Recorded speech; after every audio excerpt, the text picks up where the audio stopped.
Drejt për drejt, më në fund arritëm të lidhemi bashkë dhe të marrim një informacion tani më të konfirmuar sa i takon vendimit të gjykatës kushtetuese për zotin Velia, i fjala është për ty tani.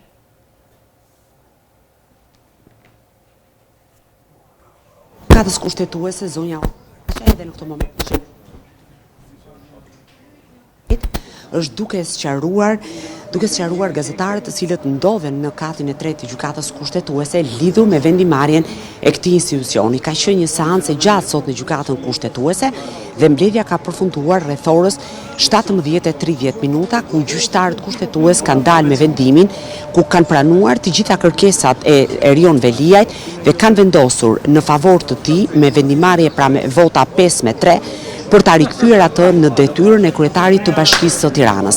Gjykata kushtetuese, edhe pse ende nuk janë të bërë të ditura arsyet, sepse sikur se thash, janë duke u parashtruar në këto momente nga kryetaria e gjykatës kushtetuese zonja Zaçaj, ka arritur në përfundimin se shkarkimi i zotit Veliaj ka qenë antikushtetues. Megjithatë, lidhur me arsye dhe shkaqet, të cilat janë duke u parashtruar, ne do të kemi një lidhje të dytë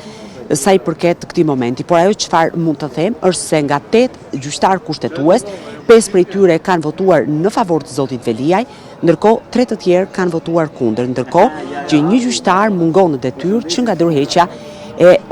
Elsa Toskës. Duhet theksuar se të premten që lan pas në një seancë maraton prej 7 orësh, të gjitha palët paraqiten argumentat e tyre dhe zoti Veliaj me avokatët Alban Dokushi dhe Ermal Yzeiraj kërkuan dhe këmbgulën se vendimi ishte antikushtetues pra për shkarkimin dhe se sipas tyre zoti Veliaj ishte në pamundësi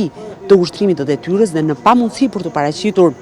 në zyrën e tij të punës për shkak se ndodhet në masën e arrestit në burg, por nga ana tjetër, sipas tyre, ai ushtron detyrën funksionale përmes delegimit të pushtetit nga qelia e burgut. Ata paraqitën një sër argumentash, ndërkohë që Këshilli i Ministrave dhe Presidenca kërkuan që të rrëzohej kërkesa e zotit Veliaj dhe të shqyrtohej nga gjykata administrative, sepse shkarkimin e zotit Veliaj për mungesë për 3 muaj në detyrë e konsideruan si një akt individual administrativ. Gjykata kushtetuese gjatë një mbledhje që ka zhvilluar ditën e sotme, që nga orët e para të mëngjesit deri në orën 17:30 ka arritur në përfundimin se shkarkimi i zotit Veliaj është antikushtetues dhe si i tillë ai duhet të kthehet në detyrë, sipas një burimi të gjykatës kushtetuese, sepse deri në këto momente nuk është bërë i plot i gjithë publikimi i vendimit, bëhet fjalë për një pranim tërësor të kërkesës së zotit Veliaj dhe praktikisht, thot burimi, ai është rikthyer në detyrën e kryetarit të Bashkisë së Tiranës. Gjyqtarët, sikur se thash, kanë votuar 5 në favor të zotit Veliaj dhe 3 kundër tij. Ndërkohë që vendimi i zbardhur dhe i arsyetuar pritet më pas të botohet në fletoren zyrtare sikur se e parashikon procedura. Kjo në fakt sjell një kthes sa i përket Bashkisë së Tiranës, sepse nuk do të ketë zgjedhje për këtë bashki. Më herë gjykata kushtetuese e kishte pezulluar dekretin e presidentit deri në shqyrtimin e plotë të kërkesës së bërë nga zoti Veliaj, pavarësisht se Partia Socialiste kishte nominuar zonjën Ogerta Manesirliu si kandidate për Bashkinë e Tiranës, ndërkohë që opozita mbështeste kandidatin e pavarur Florian Binaj, ndërkohë që ishte në garë edhe Arlin Qorri, në fakt nuk do të mbahen zgjedhje në Bashkinë e Tiranës, përsa kohë që deri në vitin 2027, nëse nuk do të dënohet, se varet edhe vendimarrja që do të ketë gjykata e posaçme dhe apeli i posaçëm në raport me zotin Veliaj, të paktën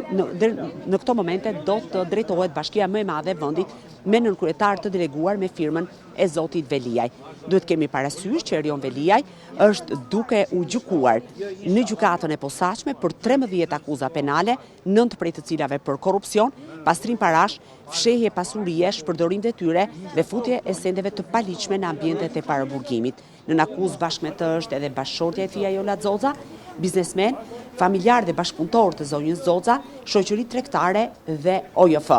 Ina do më duhet të shkëputen vetëm për pak minuta për të marrë arsyetimin e gjykatës kushtetuese dhe për të rikthyer në lidhje me ju. Menjëherë, sapo ti të mundesh, rikthehemi së bashku në transmetim të drejt për drejt. Faleminderit Klodi për informacionin e